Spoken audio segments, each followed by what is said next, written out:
everybody. Welcome back to another episode of Devil's Advocate Trades Edition. Today joining me is Kyle Craik. Is that right? Craik, yeah. Craik. Hi, Kyle. Welcome to the Hey, show. how's it going? Yeah, thanks for Going having wonderful.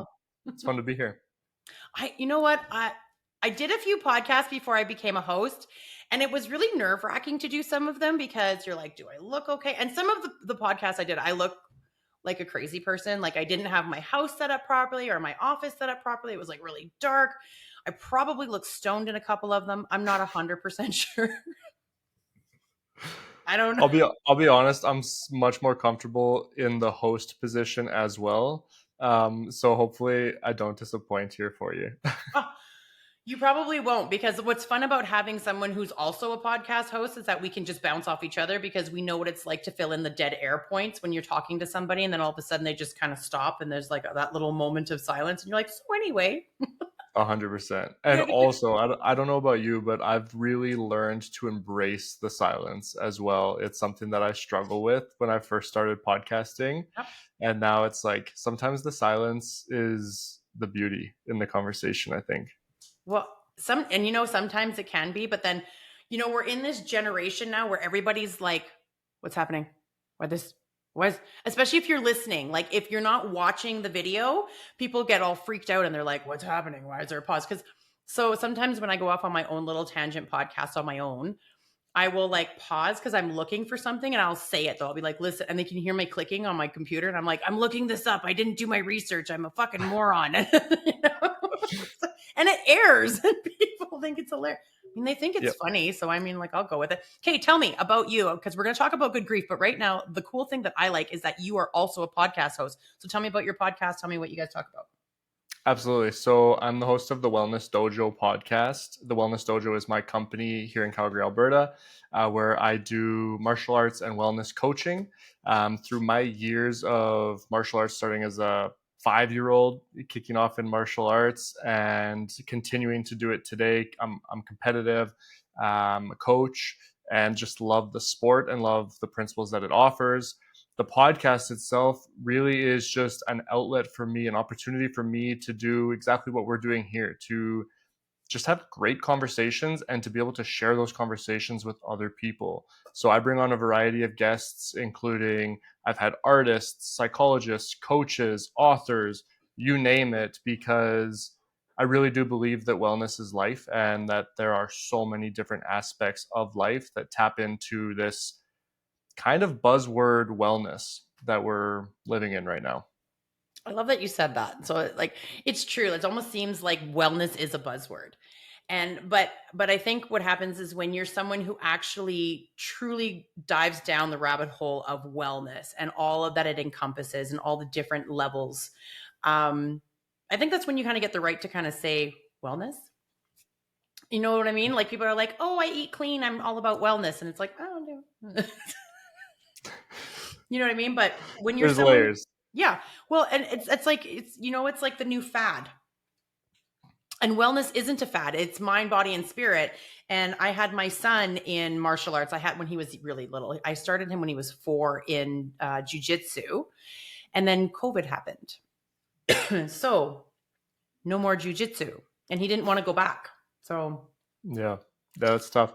Martial arts is just it's been such a foundational sport for me in terms of developing just who I am as a person and also just giving me the tools to be able to navigate many of life's challenges that I have faced and that I even continue to face today. I'm constantly going back and being like, okay, like what tools do I have to navigate this and to approach this in a more positive way and come out of it stronger? And a lot of those things come back to things that I've learned through martial arts, principles that were instilled in me through that. I think what a lot of people don't understand about martial arts is that it's a lot more than just learning a technique. And I think that's what happens is you get these parents that are like, oh, I want my kid to be able to kick someone's ass. It's like, it's more than that. And that was one of the big things that I really loved about Tyler being in the martial arts space, my son. And it was teaching him discipline and patience and being spiritual and having respect. There's so many life lessons inside of martial arts and sports teams that people don't realize. And I think that unless you've done it yourself and you've been an athlete, or you've been someone that, I mean, I guess that would be considered an athlete, right? When you're in martial arts. Yeah. So when you're someone when you've been an athlete, full tilt, not just, like we played volleyball on the weekend, like you've been a part of a team and got your ass kicked by your coach, you really value what it brings in, like how everything is encompassed. So I love that. I love that you're doing a martial arts thing and that you own your own company. Where is it? It's in Calgary? It's in Calgary here. Yeah. Okay. Yeah, And absolutely. do you train all ages, or just like, are you focused on a group?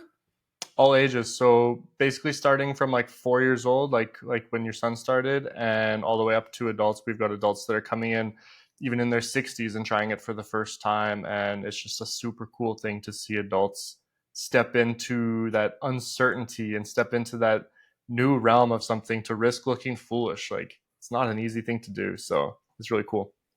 You know what? I really wanted to do jujitsu, but I totally have like effed up my left leg. Like it's just so what happens when you do competitive sports. Yeah. So my patella subluxates, and so I went to go do kickboxing 2.5 years ago, and it subluxated, and I've been down for the count since. I'm Hmm. like even just doing regular groceries, I get nervous and I have to have my brace on, even though my like sports med is like, Lisa, you need to do these exercises in order to strengthen your leg. And then if you strengthen your leg, it's also strengthening your core and then your back. And I'm like, listen, just let me be a fat kid for a little bit. Well, this is one of those things with wellness, right? Is it's kind of I mean, we're putting ourselves in a position by being active, by being athletic. You're putting yourself in a better position to be healthier, to be more resilient when you do get sick, if that happens and it's out of your control. Yeah, When you do get injured, you're in a better position to bounce back. But at the same time, you're also putting yourself more at risk for injury. You're putting yourself more at risk for those types of things, especially doing sports like jujitsu and, like me, kung fu and karate and those types of things. yeah, Like, it's high risk, high reward. I agree. So tell me, what types of martial arts do you specialize in or that you do?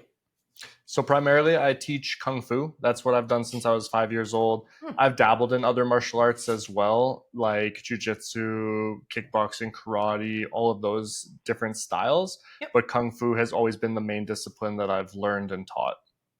I love that. Your business must have been booming when Kung Fu Panda came out, Yeah, you always do see like an interesting spike with like the Kung Fu Panda, the Cobra Kai's, all that kind of stuff. Yeah. right? I know. I think if I was to do like, and Kung Fu was really big also when the Mortal Kombat came out, Yeah. Yeah, I right? love that growing I up. know. Yeah. Totally telling on how old I am, right? Mortal Kombat. I Yeah, I played it love when it it. was on Sega. Yeah, same. I love it.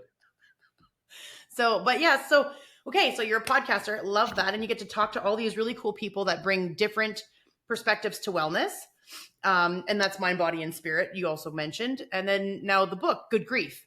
So thank you for being on for that. So Jessica's will drop next week, and then you'll be right after Jessica, and then we also had Irina, and Irina was great. So Jessica is so friggin' cool. I was like, we should be best friends. She's so Yeah, cool. it's awesome. I got the privilege to meet a bunch of the authors when we did our book launch here in Calgary, and I mean, just the vibes were just positive across the whole room, and everybody was. I love everybody has a story. Yep. And so I love this idea of a book where we can come together and share our stories under kind of a common umbrella. But when you do read the book, Good Grief, like, everybody's stories are so unique, right? And it just goes to show that something like wellness or something like grief, there's a lot of different layers to it. There's a lot of different aspects to it. And so how cool that people can come together and share all these unique stories. Agreed. So tell me about your story. Yeah, thank you. So my story is kind of rooted in my journey through identity and through the grief of kind of lost identity, in terms of kind of losing yourself through roles and expectations in life. I became a father at the age of 20, um, and quickly jumped into marriage and that life, because of the expectations that were out there for us from society, from family, and from ourselves, to jump into that. And through that process, there was a lot of things that, ups and downs, like everybody has, But it was really just, when you're 20 years old, you don't even know who you are yet. Like, you haven't had a chance to really figure that out. You might think, we're constantly evolving through life. And the story in Good Grief that I wrote about was my journey through that marriage, and through that marriage eventually ending and having three beautiful kids. And just this idea of, like, if this isn't it, this thing that I was building so far, working so hard to build towards, if this isn't it, then, like, what am I good for here? What's my purpose? Who am I if I'm not the husband, if I'm not the family man that I thought I was going to be? And it was, yeah, my journey through kind of losing myself and discovering myself again.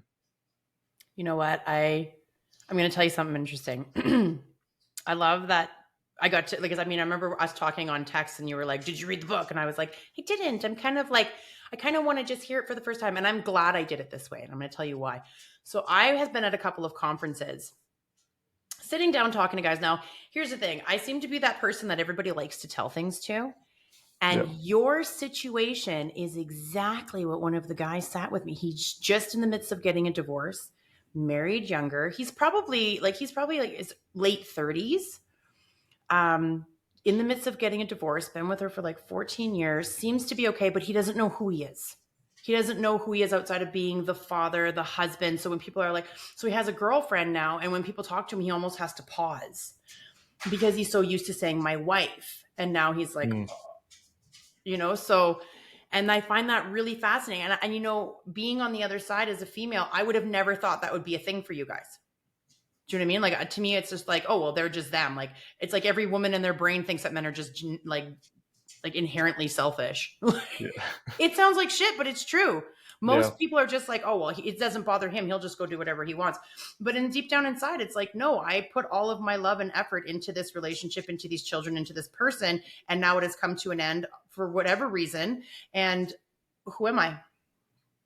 If I'm not this person's spouse, if I'm not, working extra hard to make sure that this happens or that happens, or, like my kids need this or she needs that, or we want to go on a trip or whatever. Right. So it's true. It's rediscovering your identity as yourself, being by yourself. And it's a very rewarding journey, because as a single mom, I too had to kind of go through that to remember who I was, because I had formulated myself. I made so many concessions that they ended up being sacrifices Mm. of me as a person. And I lost parts of me and became other parts I didn't like. So when that mirror shatters in front of you and you have to pick up the pieces, the cool thing is you get to pick up the ones you want and leave the others behind. Yeah. And be a better version of you. And, like I always tell people when they say that to me, I'm like, well, the most beautiful pottery in the world is the one by the Japanese where it's infused with gold because it's been broken. Yeah. Right. Kintsugi, I think it's called. Right. Yeah. So, Yeah. That's beautifully said. oh, thank you. Yeah. Well, I think your story is going to hit a lot of people, and it's so perfect. I like doing stories like this because right now, because June is Men's Mental Health Month, and I said Yeah. on my last podcast, I said I'm going to make sure I mention it while I'm going through June, because I didn't know that, and actually, my producer, who is my voice of God, was the one who brought it to my attention. I didn't even know that. In all the years, I mean, I know about Mental Health Month, but I didn't realize that there was a men's mental health month. And of course, it's like in the shadow of Pride, Juneteenth, Indigenous People Day. And then there's Father's Day. And I'm like, men's mental health month is in June and there's Father's Day. Like, how fitting is that? How did nobody know this? Or am I like, I literally, I just saw a comedian the other day, and they were talking about all the holidays, and they yeah, said, the top two celebrated holidays that's been researched is Christmas is first, Mother's Day second. yeah. So we celebrate Jesus first, and then Mom second. And where do you think Father's Day is on that list? Well, it's like number 20, Mm-hmm. right? So like Columbus Day is ahead of Father's Day in terms of being celebrated. So it's like, and I think a lot of men would probably tell you that, like, I could care less about Father's Day. Like, I don't need to get a gift and that type of thing. It's one of those things where the appreciation, like everybody, it wants to be felt year round. Um, but yeah, June is kind of Men's Mental Health Month. It does kind of fly under the radar. so often. And there's some, some really interesting things that you kind of touched on in terms of even talking about that gentleman who shared with you that he was going through a divorce and that type of thing. Because, I do think that men have there's something just like deep inside of us that's been passed on, through generations and time, that we want to be that person. We want to be that provider, that we want to take on those roles. It's a very heavy part of us. It's very much just built in and wired into us. And when you have an expectation of what that is going to look like, I Mm-hmm. think that's where it can be really challenging, when that expectation isn't met, or when the situation changes and you're left lost. Like, I thought this is who I was. I thought this is what I was supposed to do. This was my purpose in life. Mm-hmm. And when that purpose is taken away from you, it can be a really scary place for a man. Yeah, Yeah. It's like, absolutely. where's your worth? Right. Yeah. Agreed. And I think that that's a big thing that people fail to realize. And so me being someone who works in a very male dominating industry, I have a lot more allies than I do enemies. And Mm-hmm. I think that's, and so when people are like, "Oh, Lisa, what's it like being a woman in trades?" You know what? Like 10 years ago it sucked. But I've managed to be able to speak their language and provide the respect that they're looking for in order for them to issue it back. And so what I found is that men seek purpose in everything they do. They don't just do it to do it. If that's the case, they're gaming. And even then, like, there's purpose in gaming. So do you know what I mean? So I find that what happens is that I think every male on some level wants to be, actually needs to be needed. On some level, they need to be needed, whether it's by their kids, whether it's by their neighbor, whether it's by their woman, whether it's by their partner, whatever the case, they need to be needed on some level. And when you find people in the world that come together and they, you find a partner and they don't need you, you're almost kind of like outsourcing it. Like, who needs me? My work needs me. Or like I have a hobby where you need somebody to kind of depend on you, because it brings some sort of purpose and fulfillment. And I think that is very deeply rooted in the veins of all men on some level. And when they can't do that, they feel massive defeat. They have resentment towards themselves. They don't think they're good enough. Depression sets in, and they're like, why am I here? I don't offer anything. I'm not good. And and I've had some guy friends that have come to me and talked to me like that. And I'm just looking at them and I'm like, what are you talking about? I'm like, you're great. And they're like, yeah, but nobody needs me. And I'm like, that's a great place to be. I don't want people to need me. Leave me the hell alone. But then I Yeah. also say, and I've said this to my significant others, I said to him, some men need to be needed. I don't need you. I want you. That is a better place to be. It means that I don't have an expectation of you to uphold, that you could let me down so badly that it would leave you feeling like you failed. I want you in my life because you provide X, Y, and Z, which is something that if there was a problem, we can have a conversation. It's easily solved. It's not financial, right? So, and that's something that I always feel like, now that I've done, like you, I've, been there, done that, burn the t-shirt with marriage. I kind of feel like I would never get married again. And that's my choice. I don't knock people that do it until you get to like your third marriage. I'm like, maybe settle down. Maybe it's not for you. I don't know, but that's kind of my opinion on it.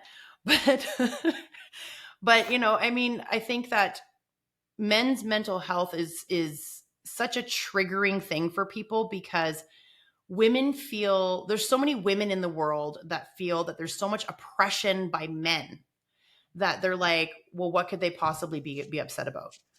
And I've had to stop women. Like, I've had women on my podcast that are like, oh, well, as a woman in trades, I need to make sure that I go with somebody with me because I can't trust anybody. And as a female, I'm like, men have the same problem.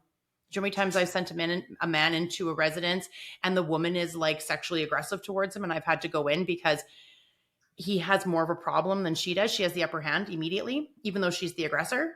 So Mm-hmm. I've had to go in and rescue him. And she's like, oh, really? And I'm like, oh, yeah. I've had to go in Yeah. and rescue a lot of my guys, because if they reject her and all of a sudden an email flies out and she can say whatever she wants, they're going to go on her side immediately. As there is no until proven guilty. He's guilty. He's got to prove his innocence. Yeah. So I'm like, there's always, so I always explain to people, there's a double-edged sword everywhere. It's always like, you know what I mean? And I'm like, and so my other half and I was bug each other about double standards. There's no double standards. But then there are things where he's like, well, that's different. And I'm like, no, it's not. No, it's not. Yeah. But there is. We all have double Yeah. standards.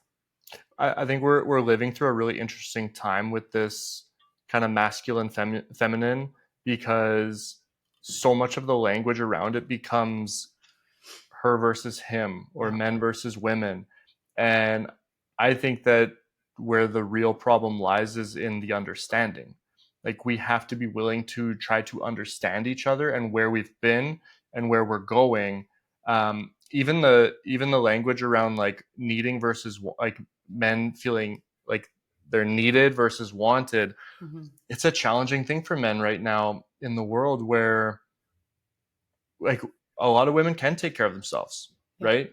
Like, especially through divorce. Like, this is probably one of the number one reasons why people are getting divorced right now, is because like women are like, I can work for myself now. Like, I can provide for myself. I don't need a man in my life. Mm-hmm. How does that make a man feel? Right? It's like, uh, you want me, right? But you don't need me. That's a challenging thing to hear as a man.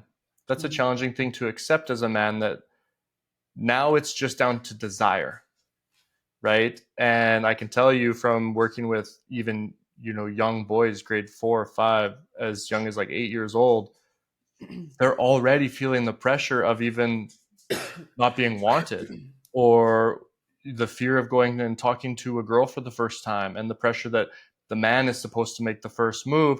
But if you approach a girl and then they don't receive it in the way that it's intended, 8-year-old boys are telling me they're scared that girls are going to feel like they're being inappropriate by telling them that they like them, or that they're, if they don't reciprocate it, they're going to tell their friends, and what that's going to do to their ego and to their, it's a scary thing, and it starts from a really young age. And so I think it's a really important conversation Mm-hmm. that men and women need to have together to try and have a better understanding.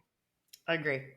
I agree with you. And I'm gonna tell you, I have a son, as you know, and so I said, my son is actually, I'm not gonna lie, like, I mean, I'm being a single mom. His dad's in his life.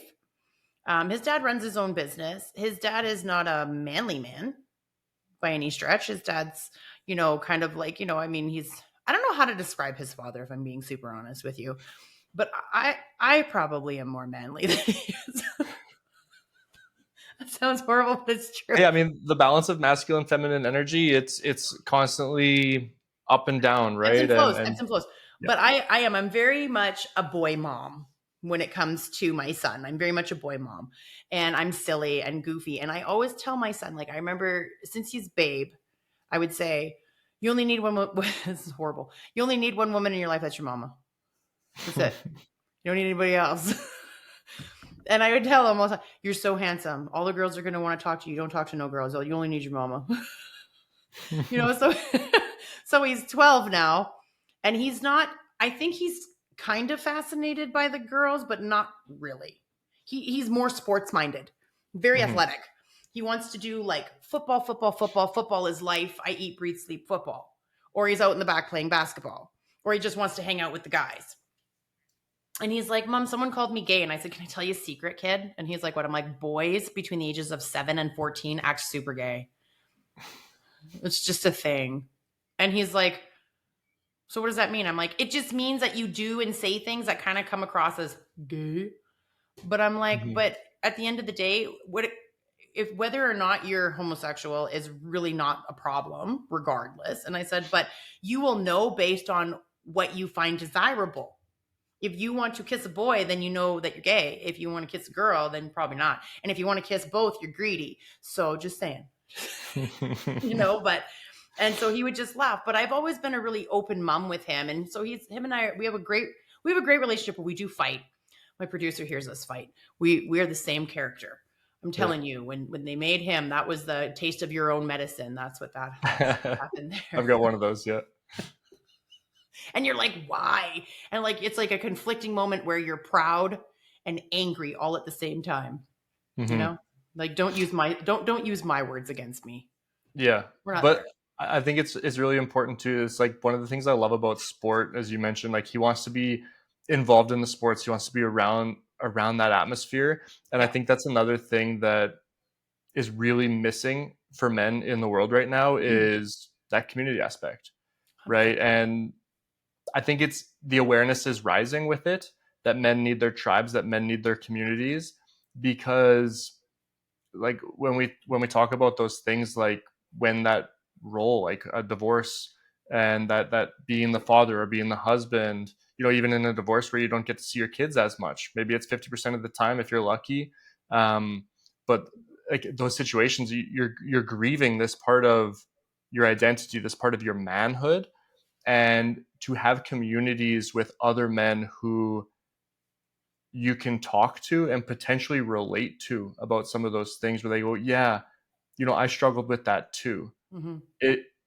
There's something really powerful in knowing, like, I'm not fucked up. Like, I'm not alone here. This isn't a me problem. Like, Yeah. it's a me problem. I need to take responsibility for it. But in a weird way, it feels good to know other people have struggled too. Right. But here's my question to you as a female, because this is something that I've had said to me by a lot of guys. And when I Yep. say a lot, I mean more than 10. We don't trust anyone. With social media nowadays, we don't know who we can tell what to, what will end up on the internet, what won't, what will be weaponized against us. We don't trust anyone to talk to, because anytime we have given some of our vulnerable selves to somebody, they have weaponized it against us. So we just don't talk anymore. And suppression has been a huge thing in men since I can remember. My dad was like that. My grandpa was like that. My brother's like that. My brother's not as bad anymore. Still does that shit. But not, I mean, he's got a very supportive wife. So I always tell my brother, I'm like, don't do that shit.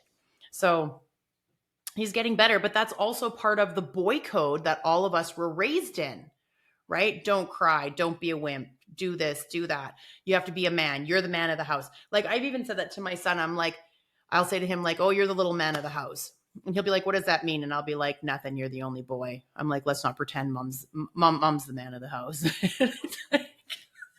And he starts laughing and he's like, but I mean, it's still something that's ingrained in all of us to even say, us like Gen Xers and millennials, and it's something we still do. We still there's that's so ingrained, the boy code, Hmm. right? You can't cry at this. You can't, like, even I've even had people tell me that I'm raising my son to be a namby pamby, and I'm like, great, don't care. I'm like, so explain to me what that means.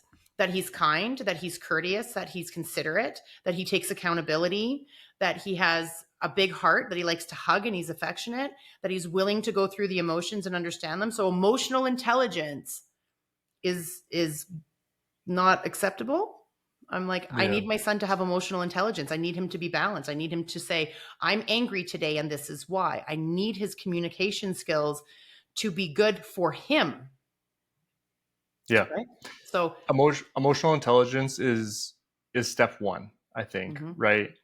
And okay, let's just to go back a little bit. So when we're being raised as boys, and we have this, we like I said, we already have this thing ingrained in us even before the language begins, I think, of don't cry, man up, you got to step up, push through it, right? I went through this in martial arts too. Like although there's a lot of positive that come from, like, the discipline, the grit, the resilience, Mhm. there are things that I had to unlearn through Yeah. that process as well, of like, no, you get up and fight, like that hero mentality. I don't care if Yeah. you're hurt, fight, finish the fight. When you win, it'll even more glorious, Yeah. right? And like things like that you learn to navigate it. And I think that's where the emotional intelligence comes in. It's learning to, like you said, be okay having the emotions, be okay feeling them, and then start to understand them on a deeper level, right? I'm angry. Okay. That's okay to be angry. Okay. Where's that coming from? the emotion wheel that most people have seen. It's like under anger there, maybe there's sadness, maybe there's hurt, maybe there's betrayal, maybe there's vulnerability, like all these different things that Mhm. could be there. So that emotional intelligence piece is really important so that we can actually understand what we're feeling. And then emotional control and emotional regulation becomes so important too. And I think that's where trust of self and trust with other people really starts to form. At least that's been Mhm. my experience. Is it's great to recognize our emotions. It's great to recognize that I'm angry or that I'm hurt. But if I don't have accountability for my actions with those emotions, then what good is that? Mhm. Right? And there's an expression, um, I think it's like your trauma explains your behavior, but it doesn't excuse it. And I Yeah. think that's something that's always really stuck with me is it doesn't matter how other people treat me. It's going to evoke emotions. I can then understand my emotions, get in touch with my emotions. I'm the one as the man, and I think that's really what it means to me, um, to be a man on a deeper level, is recognizing that I'm responsible for all of it. Mhm. It's not all my fault. Not everything's my fault, but I'm damn well responsible for what do I do with it now. And I think that's a really important piece. Agreed. Because I say that to my kids when they talk to me about their dad, and I say, and they'll say, and they're so funny, "Dad's the way he is because of his mother," and I'm like, "Dad is an adult. It is his responsibility to change that. It is, I'm like, there may be outside factors that cause different behavioral displays of, being angry or whatever. Well, but you got to change those triggers. You got to rewrite it. Cause I mean, like, they all like, there's that ongoing joke where it's like, do you know why your mother can push all your buttons? Cause she installed them. And it's like, Mhm. "Oh, it's true." So true. It's so true. Right. And that awareness is step one. It's so important. Right. Right. And then, but And what do you do with it? Right. You well, got to do the work. You got to yeah. put the effort in so that even as parents now, like us sitting here, we got our shit that we still got to deal with. Like I'm continually trying to do the work. And a big part of that is because I don't want my kids to have to go through those same things. I don't want to pass down some of these behaviors, some of these thought patterns and that type of thing that I have. And so again, as a man, I'm taking responsibility for my own shit and trying to work through it as best as I can for myself and for them. So, I heard a saying, it said, and it like hit me so hard. It's like the parent you are is the parent you needed when you were a kid. And I'm Yeah, like, I've heard oh. that. Yeah, be the parent you always needed, right? Yeah, Well, but then here's the thing. You always end up having kids that don't need your parenting style. They don't need what you needed. And you're like, oh, it's like a yeah. perpetual cycle.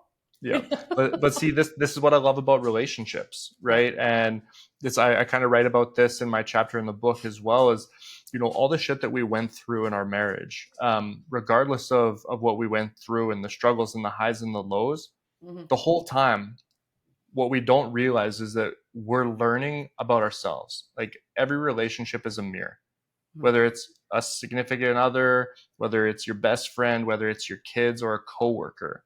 Every interaction that we have with those people is an opportunity. Again, we have Mhm. to take responsibility for it. It's an opportunity for us to learn more about who we are. Why did I react that way? Why, when they said that, did it hurt so bad? Right? All those things, it's so much more about us than it is about anybody else. But the relationships that we have in our life give us those opportunities to learn, give us those opportunities to get into that understanding and get into being able to say, okay, now that I understand that I feel this way when somebody does this, how can I work on it myself, regardless of what I can't control? Yeah, it's true. But I mean, I I think my biggest issue with the whole boy code and no boy code and this and that is, so here's the thing. As a woman who works in the industry and who's heterosexual, I'll tell you right now, I I still want the machismo man, you Mm-hmm. know, the knuckle dragger, the the one that's going to build my house and grunt and probably not talk to me a whole bunch. But then at the same time, I want the guy that's really intellectual and has really cool things to say and is really smart. And then I also want the guy that's really sensitive and wants to hug me and tell me everything's okay and make me feel like a princess. And then I also want the guy who's not going to, cry more than me. So I'm like, do you know what I mean?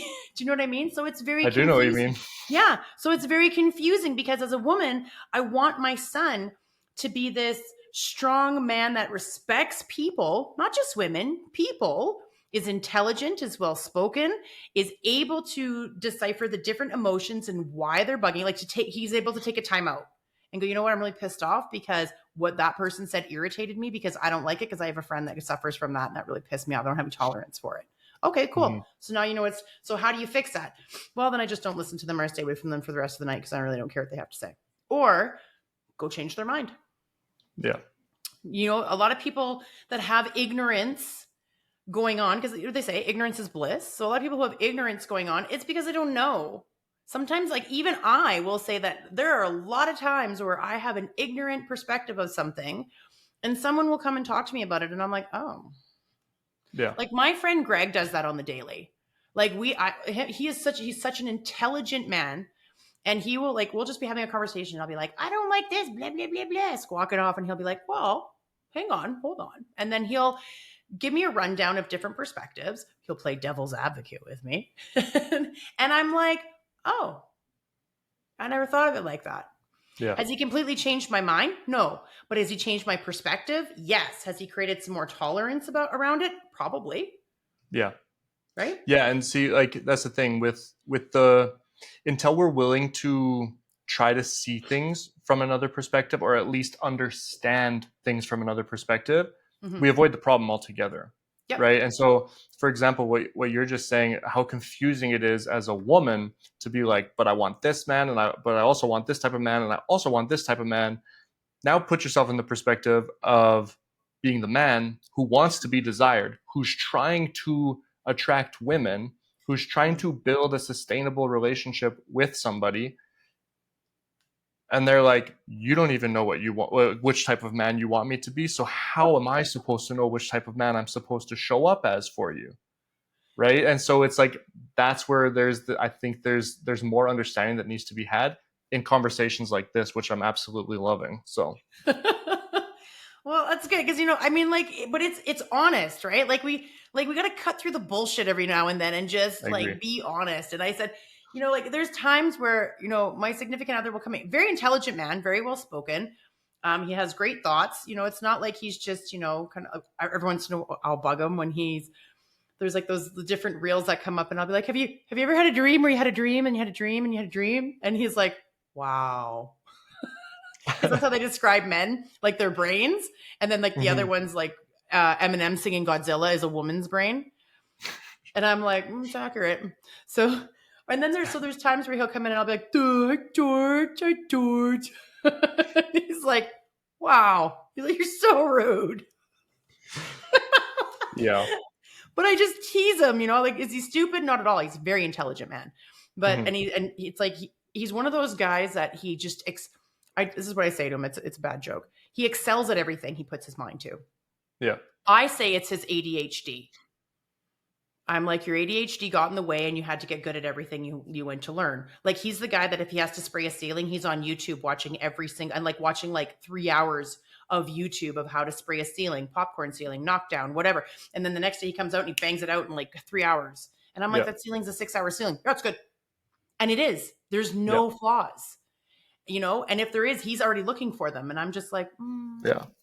You know what I mean? So he's one of those guys that always has to perfect everything he does. And so whenever there's a flaw, I kind of have to point it out. I'm just I'm that asshole. And I'm just like, oh, look right there. And he's like, where? He gets really upset with me. And he's like, go stand outside for a minute. Yeah. Stress me out.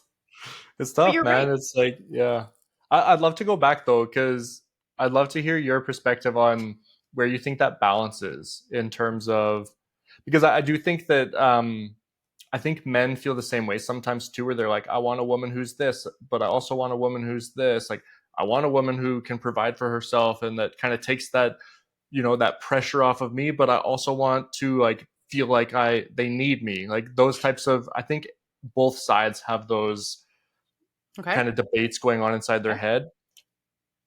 Focusing in on the man, because that's kind of where this conversation has been.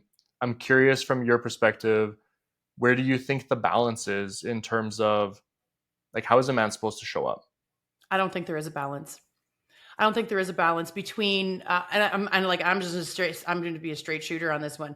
I think between social media, social norms, and society and Hollywood, they have destroyed it for men and Mm-hmm. women to I show agree. up authentically for each other.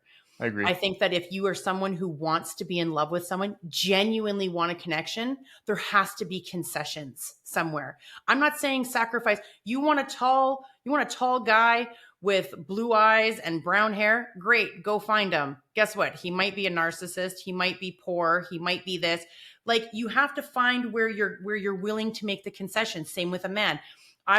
Some guys might say, you know what? I want a woman who can, she's a boss babe. She makes her own money. She's self-sufficient and she doesn't want kids. Good chance you're going to find her. Good chance she's going to be a workaholic. Can you live with that? Mm-hmm.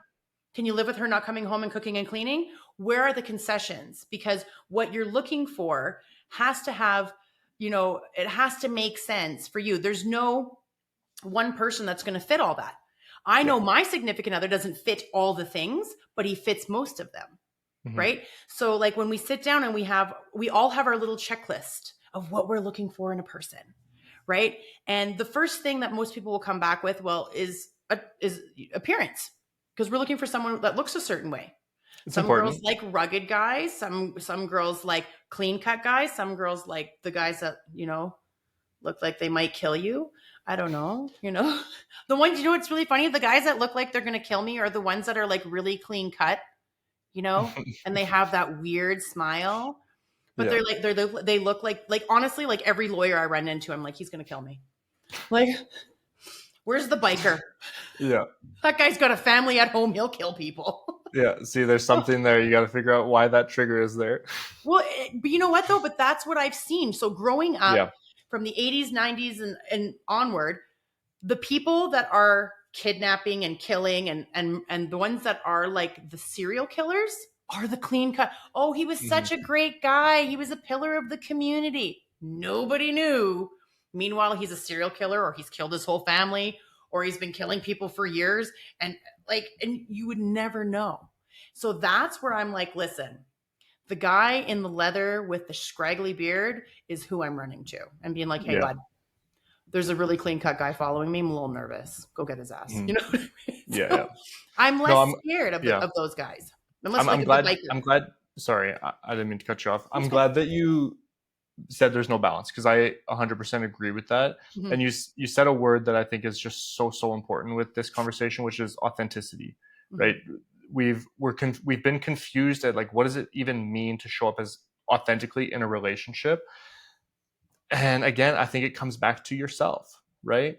When bringing it back to kind of the chapter that I wrote in Good Grief, like one of the things I wrote about was the fact that we were both lost going through this marriage. Like we had both kind of lost connection with ourselves. And it was only until I was forced to stop fighting for all these things that I thought I was supposed to be doing Mhm. that I was finally able to like look back in at myself and say, what do I want to fight for? Like Mhm. what's important to me? And that doesn't have to be a selfish thing to be like, nope, I have my checklist and like I will not settle for anything less than this. That doesn't have to be how it is. And I also don't think it has to be a selfish thing, but it's more just about how do I want to show up in a relationship and what's important for me to kind of receive in return. And that takes trial and error sometimes as well, and conversation, like honest conversations with Mhm. people. So I'm going to tell you something that I tell everybody, and I do it. It's really bad. Like, you know how like you give secrets for like as men and women, like because I speak Venusian and you speak Martian. So sometimes Yeah. I'll like grab the Martians and teach them how to speak Venusian. Yeah. And so one of the things I say to guys is when they're telling me, and you know what, and I know you're going to understand this. Mm-hmm. Women are really bad at campaigning. They will show you one side of themselves because they want that ring. They want the ring. And then all of a sudden they get the ring and shit goes sideways. And he's like, who are you? Who did I marry? And sometimes it happens a year later, 2 years later, 3 years later, right away. But the person all of a sudden starts to show who they really are, because now they don't have to be the person that's, trying to catch a man or catch a husband. And I see it all the time. And so I'll talk to guys and they'll be like, oh, she does this and she does that and she does this. And I'm like, oh, did she do it before you? And they're like, what do you mean? And I'm like, well, the way you can tell a lot about a person is how they talk about the things they did prior to you. So if she was like, oh, I took up cooking and cleaning after whatever, blah, blah, blah. And, it seems to be working really well for me. But then she goes and cleans your house like a superstar. I'd pay attention to those things. Do you know what I mean? Like, you got to pay attention to how people are showing. And that goes for like the opposite sex too. If a man says he can build a whole house and all of a sudden he's doing all these things for you, and then, all of a sudden you get married and everything stops, and everyone's like, well, then people get busy and people get this. And I'm like, but it shouldn't stop. Date night shouldn't stop. Doing things around the house shouldn't stop. Yes, life changes, especially when kids come in. And this is something I tell everybody. Kids don't make things easier. They make them harder. If your relationship is already stressed before children, get a puppy, because there's a good chance someone's taking the puppy and someone's not. So and that's really what, because everyone's like, oh, we want a kid, so let's get a dog. I'm like, that's a great idea, because you're going to find out really quick whether or not you should have children. Because if you both can't take care of a screaming puppy in the middle of the night that shits all over your floor, you're probably not going to be able to do a baby. Just saying. Yeah. Right? I agree with you. With you. I don't think it's as black and white as that seems. Yeah. Right. I think that there has to be a willingness to talk about those things, to call each other out on those things, but in a way that it's a tricky thing to navigate in relationships, with calling each other out on stuff as well. Like, it has to be approached in a way that, again, that's another thing that you have to have a conversation about. Like, I didn't like the way that you called me out about this, and I'd like to have a better conversation of, like, find a better way that we can do this. But I do think that there can be so many things that come up in terms of how somebody maybe changes in a relationship, and it's not always necessarily the other person's fault either, right? You can be in that early stage of a relationship where you're so in love and everything seems easy, and then sometimes, both of us, like you said, you've been through a divorce as well, correct? Yeah. So, like, we've both been through that. There's some things that could come up that might be unexpected for you, that you're like, whoa, I didn't see this coming. Like, I was like so in love, and all of a sudden all these fears, all these anxieties, all these other things start popping up. Might have nothing to do, it might have a little bit to do with the other person, but it probably has a lot more to do with what that person is going through. And I think people are so quick to just be like, oh, they're not showing up for me the way that I want them to anymore. This is over. Or, this isn't what I was looking for. It's like, if you really love somebody, if you really want this to work, I think there's space to, again, try and create more understanding around that. Hey, I noticed you're not showing up this way anymore. What's going on? Right? Can we talk about this? Is there time to work through this? And that then comes back on the person, the individual, to take responsibility for that. And if they're not able to, then that might be the fate. But so what I'm hearing a lot of lately, because we got to look at both sides of the pendulum here, right? 100%. So we've got, on one side of the pendulum, we've got really awful human beings, okay?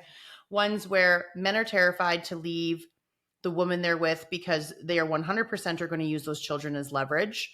They are going to try to bleed them dry. They're going to do everything in the book to lie, cheat, steal this man's livelihood and his children away from him, when all he wants is just an easy break. You go your way, I'll go my way. I'll make sure you're okay. I'll make sure the kids are okay. But no, it's not enough. She wants more. Then you got the guy has the woman walking on eggshells. She doesn't know whether she can say anything. He might hit her. He might financially be abusing her. He might emotionally abuse her. She's scared to leave with the kids. She doesn't have any access to money or to the amount of money she would need to walk away. So there's these horrible people on one side of the pendulum. On the other side of the pendulum, you've got people who are, they're free to do whatever they want, and they're easygoing. But these people don't normally meet each other. Okay. The people that like, it's very few and far between where you have someone who's easygoing and they're self sufficient and they're kind of lackadaisical about a lot of things when it comes to emotions and whatnot. So, what I mean by that is it's like, oh, I want to go get popcorn. Yeah, sounds great. Let's go get popcorn. Oh, I want to go to the movies. Yeah, what movie you want to go see? I want to go see this movie. Sounds great. Like just super easygoing. And that's on the kind of the other side of the spectrum. So when there's a breakup, they're like, oh, yeah, take half. No problem. I got it. It's fine. Mm-hmm. You know? So you've got these two opposite ends of the spectrum, and they always find each other in a relationship. So when the relationship's coming, you've got the person that's like, oh, I don't think it's working out. Let's try and let's go to therapy. Then you've got this person who's like, I don't need therapy. Doesn't matter whether they're male or female. So this is where I want to make sure I'm very clear with you. It doesn't matter at this point whether it's male or female because you find them in both sides. Correct. So it's like, I don't want to go to therapy. I don't need therapy. Well, and sometimes it's just, excuse me, the other person saying, I don't know how to talk to you without you turning into a fucking psychopath. So I need a third party in the room. But all they hear is that maybe they have a problem, right? It's true. Mm-hmm. I agree. Yeah. It's a tricky dynamic, right? And excuse me. Yeah. It's one of those things. It's part of the process of discovering, right? But I also think that men and women, there's too much there's too much gluttony in the world and greed. Like even though women are making money and they want to be more self-sufficient, like I hate when people talk to me about dating sites. I hate it. I'll never go on it. I went on dating sites when I first got separated from my ex. So I was married before I had children with my ex now, but I got married and divorced, and then I met my children's father. Gotcha. We never married. I was like, yeah, marriage isn't a lottery. We never got married, but we had kids. So, but I'll tell you, I went online dating and I was very short-lived. I remember I would hand the phone to my guy friends 90% of the time, and they had more fun on my dating site than like under my profile. They're like, oh my God, these guys are psycho. You got 300 messages. I'm like, fix it. Jesus, it's two different worlds for men and women on those things too. Right? So I went into the dating world, but then here's the thing. So then I remember talking to men that were in the dating world, nice looking guys that were in the dating world on the apps, and the shit they would tell me. Oh, well, this girl will do this and this girl will do that and that girl will do this. And I'm like, you guys are talking about a menu for sex that some of these women are willing to do. And a lot of us women aren't. Mm-hmm. Right? So now the bar has been raised to these aspects where women feel inadequate.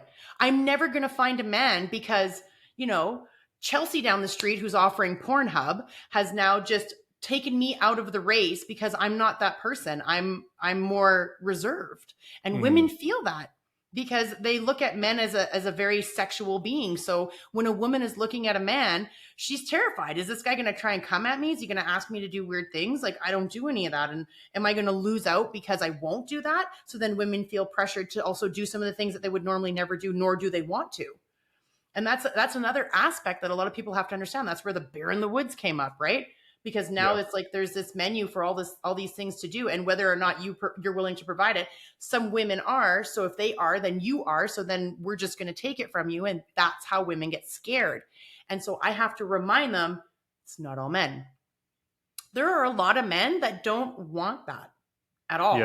Yeah. I was going to say too. I think also a lot of what you're saying. I've been on the apps. I think men feel the same way a lot of the times too. Where they're like, how am I ever going to meet somebody in this pool?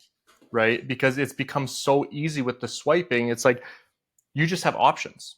If one relationship doesn't work, I got another option. Right? But also, I think these apps have become just another platform, like any social media platform, where you've created an expectation of this is how I'm supposed to show up in order to just even get the first date.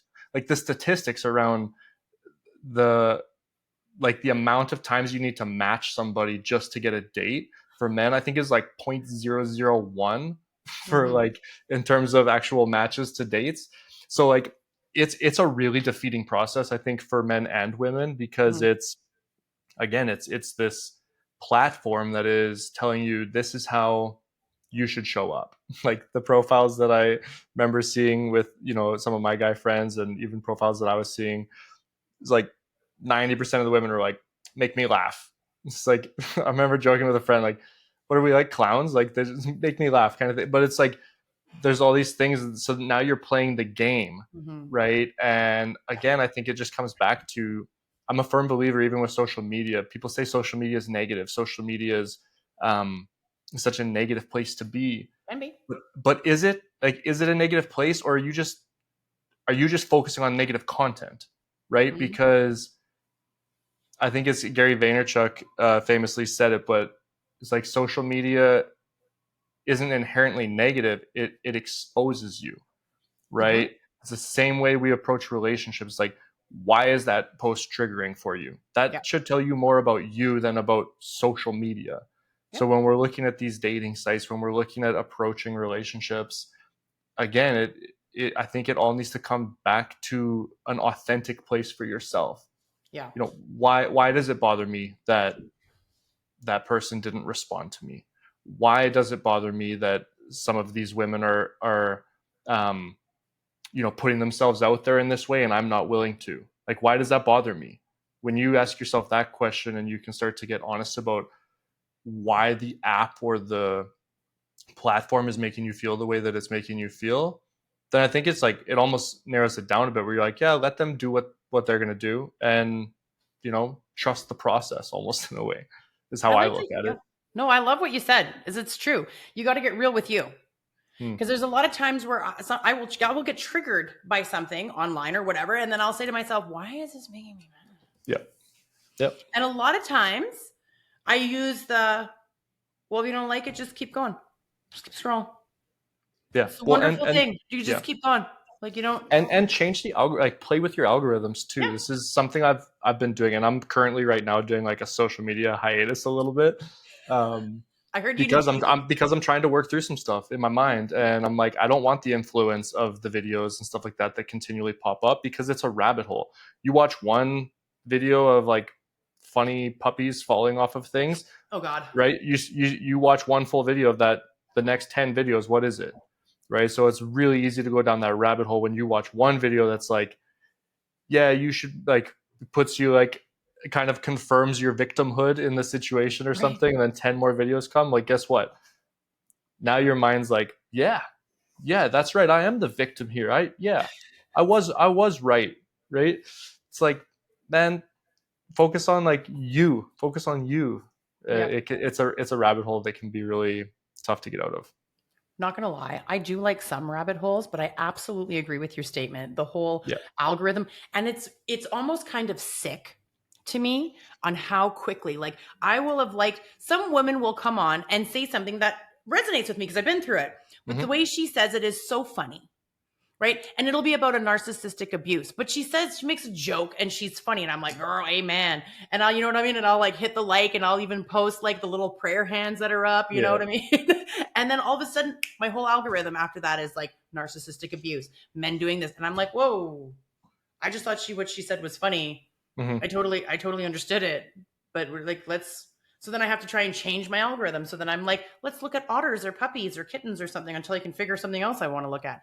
Yep. Or all of the stuff that was going on with the G7, that was like flooding my system because I was like, I saw one thing and I was like, oh yeah, the G7. And I'm like, But then there, of course, us Canadians, we can be pretty savage. So because the president of the US was coming in and like the comments. So of course I liked because it had like the Air Force One flying in. And then so then I liked it. And then I read the comments and I was just like, I put a comment. I do this every once in a while where I'm like just the eyes and the popcorn and Coke. That's it. That's all I put in the comments. Like just here for the comments. And I just scroll through them. Yep. And I'm like, these are gold. Some of these are just gold. Yeah, Like, is but he it's lost? it's Is he it's lost? dangerous, man. Like, I intentionally avoid the news. I'm like, if I need to know it, I'll hear about it. But like, Mhm. but that's just because me personally, like, I find myself affected by Yeah. like negative content and stuff like that, and like, I don't need to be more scared about this world. Like, I have Agreed. enough problems on my own that I'm trying to work through. I don't need to be worried about, like, all these other things. So I intentionally, that's where it becomes like personal responsibility. I'm like, what am I willing to put in, and what do I want to put out? And I Mhm. have to be the one that controls all of that. I I love that you said that. And there was a time when, and I know you and I are probably closer in age, that where we grew up and we got to shut things down. Like we got to come home and watch cartoons after school and not be Yeah. bothered. Yeah. We didn't have to answer the phone. We didn't have, nothing was instantaneous. It was like, I remember going home legitimately and making a melted cheese sandwich with mayonnaise and watching Ghostbusters and not giving two shits about who wants to do what or who's calling. I just watched Ghostbusters. Yeah. And then, and and then like the rundown of like all the shows, like the Wonder Years, watch that shit, like Yeah. it was on after school. That's what it did. Yeah. So, and I didn't care. Or I was out. And most of the time, I think for me, is that what I loved about it is that because I was so highly competitive in so many different sports, I didn't have to think about anything else. And when I think about the stress that I went through as a kid with other people showing up at my house, wanting to get into a fist fight, this, that, but they had to actually come to the house. And then my parents were like, get off my property. I don't have time for your shit. Right. So you had to have a lot more confidence than you do today. Like, am I going to show up to this person's house and be like, hey, I want to meet you outside? And if you're going to do that, make sure their parents aren't home, Hmm. because 9 times out of 10, like my dad is like, he's a mean little Caribbean man. He would like run out of the house and start spraying people with the hose, or he'd run out with his machete and be like, who's first? I just cut coconuts today, Yeah. And I was just like, and I'm like, Dad, don't do shit like that. And he's like, what?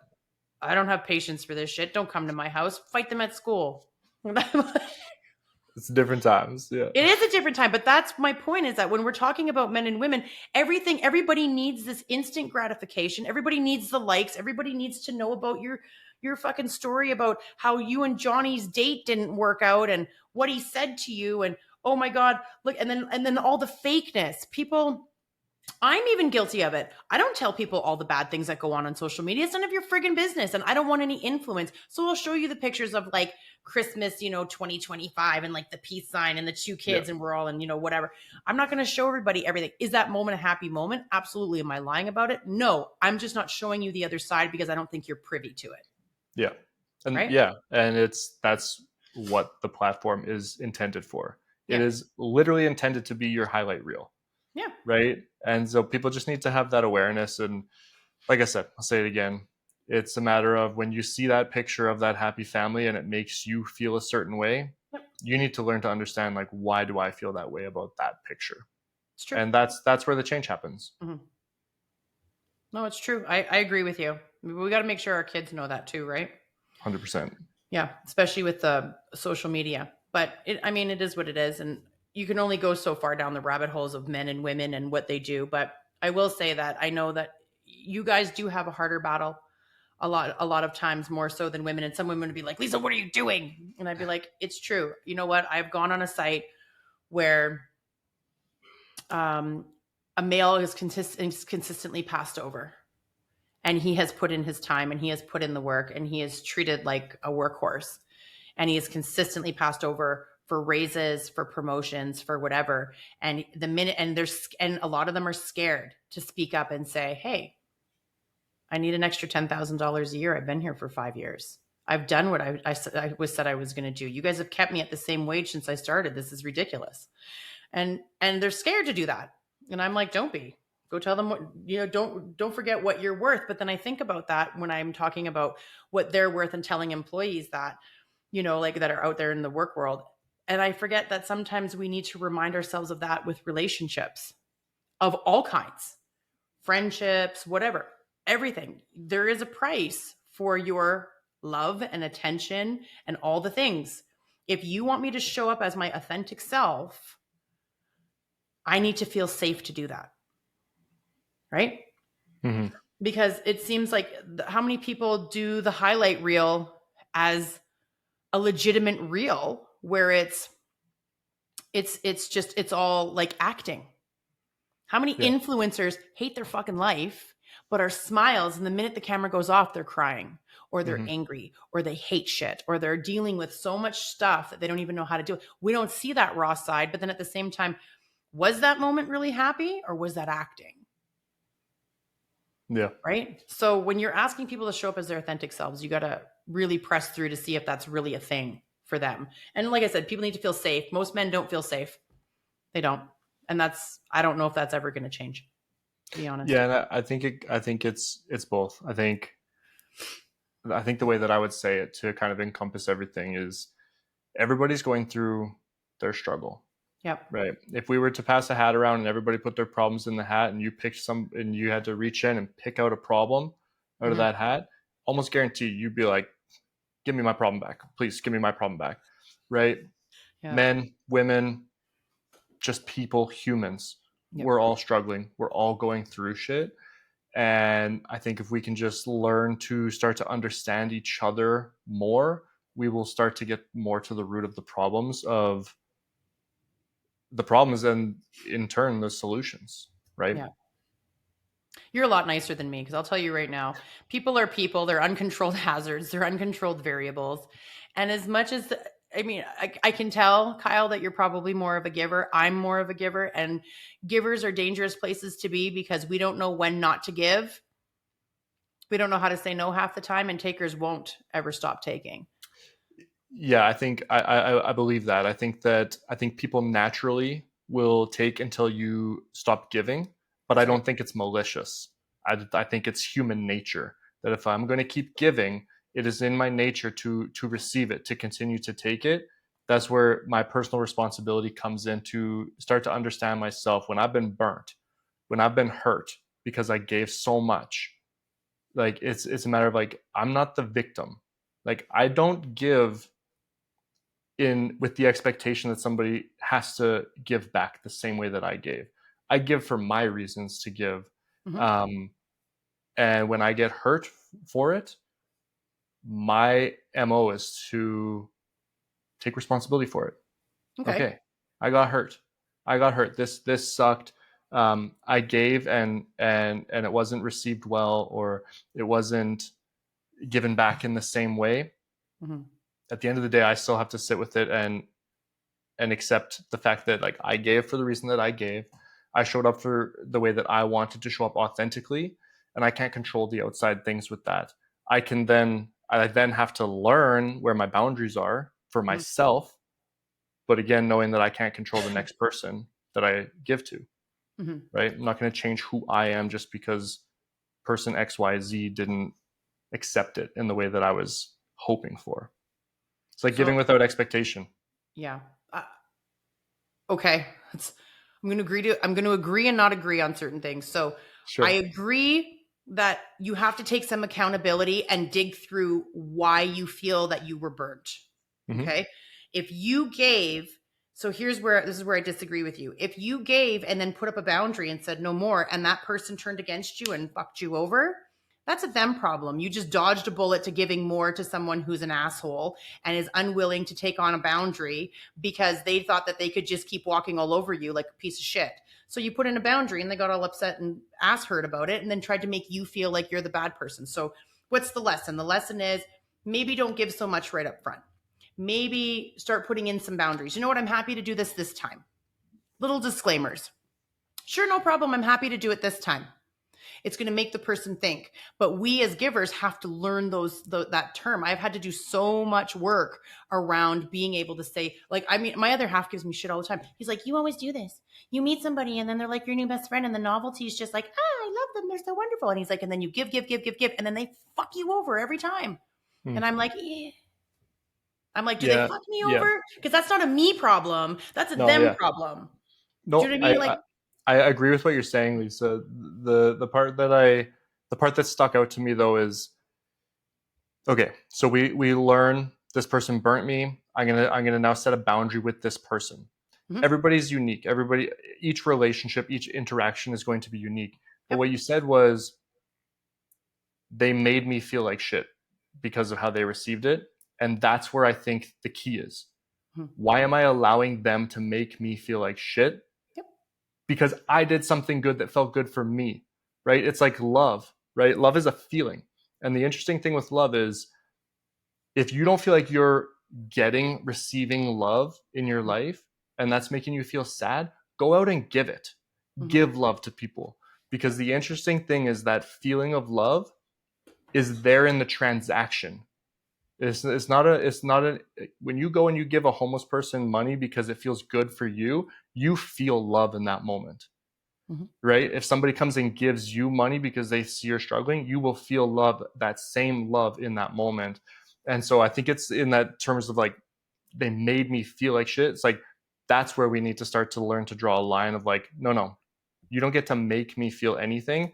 I did what I did because that felt authentically right for me. Right. So by doing that, then that's exactly what I'm saying to you Yeah. too, in my own way. But at the same time, they make you feel that way. When I say that, it's an interesting concept. So just hear me out on this last little part here. Yeah. Yeah. So I give. They take. I say, I don't have any more to give right now. And they go, well, you've never had a problem before. What's the problem now?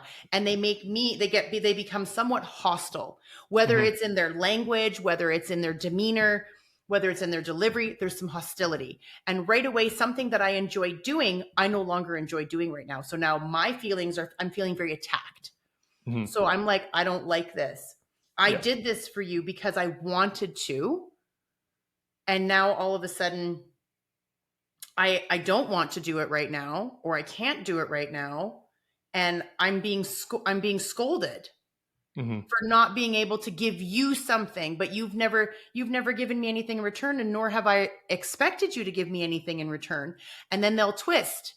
Right? A lot of takers will twist. Well, now what do you want? Now do I owe you things? Or they'll keep tabs. When they do Mm-hmm. give you something, they're like, "Oh, do you remember when I bought lunch last week? It's your turn." Mm-hmm. And I'm like, "Yeah, do you remember when I bought lunch like the last 50 fucking times and you bought it once?" You Yeah. know? I Like think that's that's where kind of what I want to yeah. say sometimes to people, but I'm like, "Nope." I'm like, "Oh, yeah, we'll go Dutch." Yeah. And that's where the boundary comes in. Yeah. Right? That's where the boundary comes in. Like, hey, you don't even I mean, boundaries are an interesting thing in themselves, and we probably don't have time to get into them, but Nope. We'll have to do like, another one.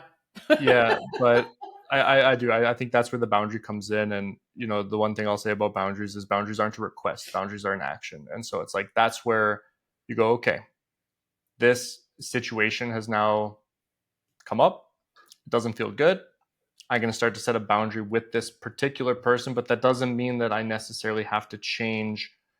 Sally might be very accepting of the nice things that I want to do for her, even Mhm. though Tim, Mhm. was a total jerk about it. Now I'm setting a boundary with Tim, but doesn't mean I need to change the way I approach everybody. It's just I'm going to now set a boundary with this particular relationship. I love that you said that. Thank you for saying that, because it's true. You can't when you get into those feelings where you feel that someone has screwed you over, or they have, or whatever the case may be, you can't go at everybody that's what's going to happen.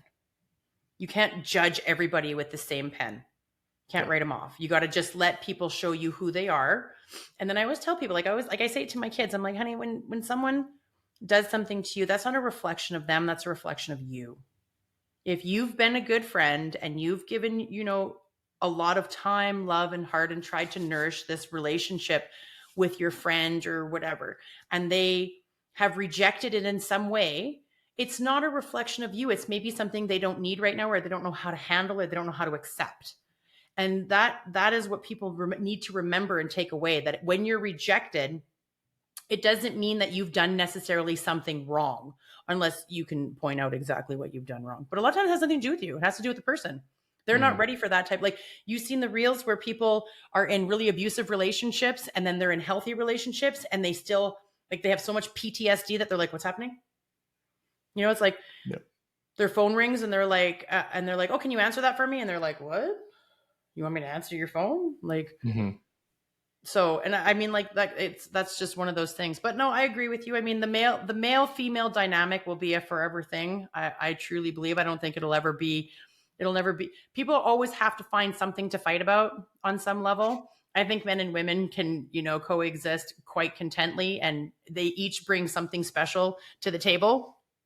Yeah. Whether it's in a male dominated industry or in a female dominated industry, it doesn't matter. Men and women bring a lot of great things to either side. So, Yeah. but people just need to stop campaigning. Yeah. And we just need to have conversations like this that are open and real and honest, and know that I might be completely wrong. You might be completely wrong, but the conversation, the curiosity around it, I think is where the magic happens. Agreed. I totally agree with you. Oh my God. Well, thank you so much for coming on my show. Thank you. This was so fun. I really, really enjoyed it. You know what? I really enjoyed it too. So, I mean, let's see here. So you've got a podcast of your own. Please repeat the name of your podcast. So it's the Wellness Dojo podcast. Okay. So for those of you that want to look up Kyle, you can find him there. He also has his own dojo in Calgary. What's some contact information for your dojo in Calgary?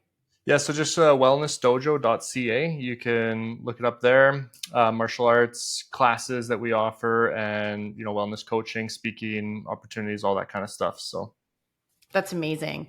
And thank you for being on the show and writing the book Good Grief and talking about the identity kind of crisis that you went through after divorce. I think that's a really big topic, and men need to talk more about it. People need to talk more about it because they do their identities are very attached to their relationships, especially when you're doing them young, right? So yeah. I think that's a great topic. So if you haven't bought the book Good Grief, go out and get it. Other than that, you can find Kyle in Calgary under his wellness dojo and his podcast. Thank you again so much, Kyle. Yeah, thank you so much. This was awesome, and keep doing what you're doing. I love it. Oh, thank you so much. And I guess we'll catch you guys all on the flip side. So don't do anything crazy.